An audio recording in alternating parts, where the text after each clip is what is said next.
নমস্কাৰ জব আৰু কেৰিয়াৰ টিভিৰ অন্য এটি ইনফৰমেটিভ ভিডিঅ'লৈ আপোনালোকক স্বাগতম জনাইছোঁ। আন দিনৰ দৰে মই আকৌ কিছুমান চাকৰিৰ ভেকেন্সি ওলাইছে অসম চৰকাৰৰ আণ্ডাৰত আৰু সেই বিষয়ে আপোনালোকক জনাবলৈ ভিডিঅ'টো বনাইছোঁ। ইয়াত কিছুমান জিলা ন্যায়পালিকাত চাকৰি ওলাইছে আৰু সেই চাকৰিবোৰ বেলেগ বেলেগ ডিষ্ট্ৰিক্টত ওলাইছে। সেই চাকৰিসমূহৰ বিষয়ে মই আপোনালোকক গোটেই ডিটেইলছ দিম। ক'ত ওলাইছে, কি পদ আছে, কিমান আৰ্হতা লাগিব, দৰমহা কিমান পাব, সকলোবোৰ জানিবলৈ আপোনালোকে স্কিপ নকৰাকে ভিডিঅ'টো শেষলৈকে চাই থাকিব। প্ৰথমতে আপোনালোকক এয়া দেখাইছোঁ হাইলাকান্দি জিলা ন্যায়পালিকাত ওলোৱা চাকৰিসমূহৰ বিষয়ে। ইয়াতে দুটা পদ ওলাইছে, জাৰিকাৰক ওলাইছে মানে প্ৰচেছ চাৰ্ভাৰ আৰু এটা ওলাইছে পিয়নৰ কাৰণে। ইয়াত যোনটো এডুকেশ্যনেল কোৱালিফিকেশ্যন বিচাৰিছে, জাৰিকাৰকৰ কাৰণে গ্ৰেজুৱেট হ'ব লাগিব যিকোনো এটা ডিচিপ্লিনত আৰু মানে আপোনালোকে যিকোনো এটা বিষয়ত যদি গ্ৰেজুৱেশ্যন কমপ্লিট কৰিছে ছায়েন্স আৰ্টছ বা কমাৰ্চ, লগতে মিনিমাম পাৰ্চেণ্টেজ যিমান হ'ল পালেও আপোনালোকে পোষ্টটোৰ কাৰণে এপ্লাই কৰিব লাগিব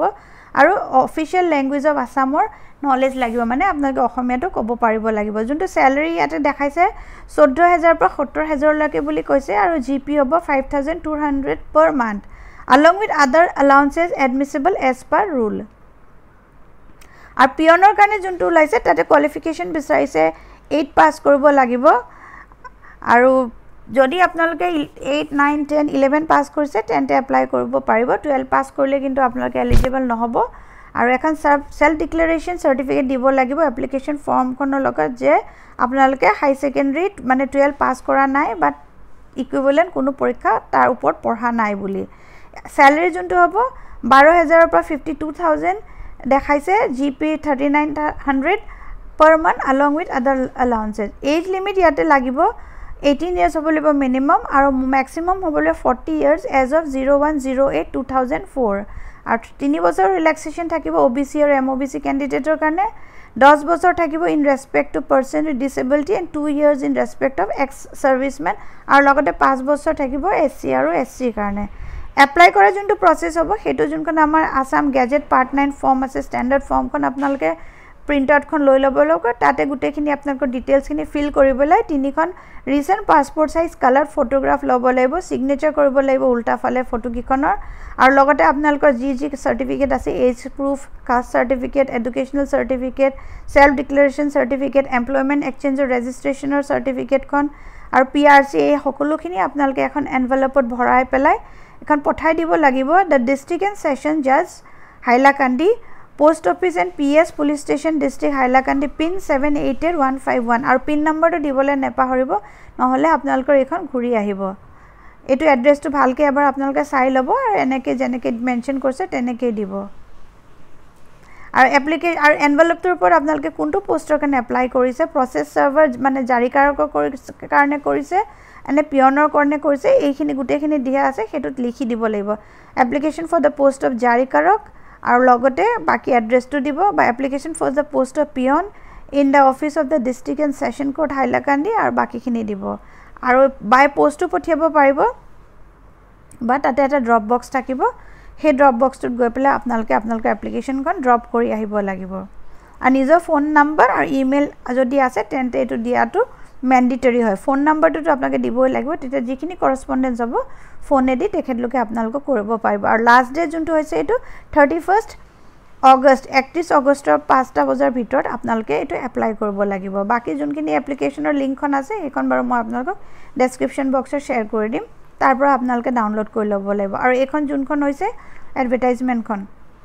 ইয়াৰ পোষ্টৰ কথা লিখা আছে আৰু বাকীখিনিও লিখা আছে, যিখিনি অলৰেডি মই আপোনালোকক কৈছোঁৱেই, তথাপি আপোনালোকে এইখিনি এবাৰ পঢ়ি চাই ল'ব। ইয়াৰ পিছত নেক্সট যোনটো আপোনালোকক ৰিক্ৰুটমেণ্টৰ কথা ক'ম সেইটো আহিছে আছাম জুডিচিয়েল একাডেমি। তাৰ কাৰণে দুটা পোষ্ট আছে, গ্ৰেড 3 আৰু গ্ৰেড 4 পোষ্ট হয়। যোনটো জুডিচিয়েল একাডেমি আছে আমিনগাঁৱত আছে, তাৰ কাৰণে আপোনালোকে এইটোৰ কাৰণে অনলাইন এপ্লাই কৰিব লাগিব। ইয়াত যোনটো প্ৰথম পোষ্ট আছে সেইটো হৈছে ষ্টেনগ্ৰাফাৰ হয়, গ্ৰেড 3 পোষ্ট হয় আৰু ইয়াৰ কাৰণে যোনটো চেলাৰী কৈছে 14,000 পৰা 60,500 আৰু GP কৈছে 7,400। ইয়াতে যোনটো এডুকেশ্যনেল কোৱালিফিকেশ্যন কৈছে সেইটো হ'ব লাগিব graduate from a recognise university আৰু must possess diploma or certificate in stenography having minimum speed of 80 words per minute in shorthand and computer typing speed of 40 words per minute। আৰু যোনটো ড্ৰাফটাৰী আছে grade 4ৰ position আছে তাৰ কাৰণে কৈছে হাই secondary 10 পাছ হ'ব লাগিব, HSLC pass or equivalent from a recognized board আৰু ইয়াৰ কাৰণে 12000 টকাৰ পৰা 52000 salary হ'ব আৰু এটো আপোনালোকে অনলাইন এপ্লাই কৰিব পাৰিব ইয়াৰ কাৰণে যোনকিটা আৰু ক্ৰাইটেৰিয়া আছে হেগিটা আছে must be a citizen of India তাৰ পিছতে এজ লিমিট 18 ৰ পৰা 40 ভিতৰত হ'ব লাগিব on the day of receipt of the online application আৰু এজ ৰিলেক্সেশন যোনটো আছে হেতু আছে 3 বছৰ আছে upper age limit relaxation for candidates যোনটো OBC আৰু MOBC ক্যাটাগৰীত আছে 5 বছৰ আছে ৰিলেক্সেশন ST SC STPH কাৰণে আৰু 10 বছৰ আছে PWD ক্যান্ডিডেটৰ কাৰণে ইয়াৰ কাৰণে আপোনালোকে এটা এপ্লিকেশন ফি দিব লাগিব হেতু হৈছে স্টেনোগ্ৰাফাৰে দিব লাগিব 250 रुपीस যদি ST SC বিলং কৰে আৰু 500 দিব লাগিব বেলেগ ক্যাটাগৰী কাৰণে আৰু PWD কাৰণে একো দিব নালাগে আৰু ড্ৰাফটিৰ কাৰণে 150 रुपीस আছে যদি ST SC বিলং কৰে আৰু 300 টকা হল বাকি ক্যাটাগৰীজ বিলাকৰ কাৰণে আৰু যোনটো এপ্লাই কৰে যোনটো হৈছে process হেতু যোনটো অফিশিয়াল ৰিক্ৰুটমেন্ট পোৰ্টেল হয় তাত যাই পেলে ইম্পৰ্টেন্ট ওয়েব লিংকছত যাব তাছে অনলাইন এপ্লিকেশন ফৰ্মত ক্লিক কৰি পেলে বাকি ৰেজিষ্ট্ৰেচন প্ৰসেসটো কৰিব তাৰপিছতে আপোনালোকে নিজৰ পাৰ্সোনাল ডিটেইলছ এডুকেশনাল ডিটেইলছ খিনি লগতে ডকুমেন্টছ খিনি আপলোড কৰিব আৰু ফিজ টু পে কৰি পেলে সাবমিট কৰি দিব আৰু এনেকৈ আপোনালোকে এই জবছ গিটাৰ কাৰণে এপ্লাই কৰিব পাৰিব আৰু এটো যোনটো এপ্লিকেশন সাবমিশনৰ ডেট অনলাইন হ'ব তো 13 আগষ্টৰ পৰা স্টাৰ্ট হ'ব এতিয়ালৈকে স্টাৰ্ট হোৱা নাই আৰু লাষ্ট ডেট হ'ব 28 আগষ্ট 5টা বজালৈকে আৰু এখন যোনখন এডভাৰটাইজ আহিছে এখন 30 জুলাইতে আহিছিলে এখন এবাৰ মই আপোনালোকক খুলি দেখাই দিছো নখন পেজৰ এডভাৰটাইজ হয় এখন এবাৰ আপোনালোকে ভালকে পঢ়ি চাই ল'ব পিছত নেক্সট যোনটো ভেকেন্সি মই আপোনালোকক দেখাবলৈ গৈ আছো হেতু কাৰ্বি আংলং জিলাৰ পৰা আহিছে হেতু একে ন্যায় পালিকা অফিচৰ পৰা আহিছে হেতু ভেকেন্সি আৰু আহকচোন চাও এতিয়া হেতুৰ বিষয়ে পাঁচটা ভেকেন্সি আছে আৰু ইয়াৰ কাৰণে যোনটো এডুকেশন কোৱালিফিকেশন বিচাৰিছে 8 পাছৰ পৰা গ্ৰেজুৱেটলৈকে আৰু এটো প্ৰসেসটো এপ্লাই কৰা প্ৰসেসটো যোনটো হ'ব অফলাইন প্ৰথমতে আছে দুটা পোষ্ট তাহেয়া হল অফিস এসিস্ট্যান্টৰ ইয়াত যোনটো এডুকেশনাল কোৱালিফিকেশন বিচাৰিছে graduate in any discipline and must have computer knowledge বুলি কৈছে লগতে the candidate for the post of office assistant should have basic word processing skill and the ability to operate a computer and skill to feed data good typing speed with proper settings of petitions ability to take dictation and prepare files for presentation in the court file maintenance and processing knowledge আৰু ইয়াৰ কাৰণে যোনটো স্যালাৰি দিব হেতু 15000 per month next যোনটো আছে ৰিসেপশনিষ্ট কাম data entry operator ইয়াৰ কাৰণে এটা পোষ্ট আছে graduate in any discipline and must have computer knowledge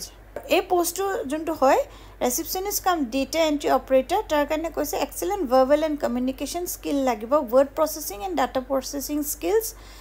আৰু ability to work telecommunication systems like telephone fax machines switchboards etc with proficiency of good typing speed আৰু ইয়াৰ কাৰণে salary 15000 per month next pioneer কাৰণে দুটা vacancy আহিছে ইয়াৰ কাৰণে 8 pass কৰিব লাগিব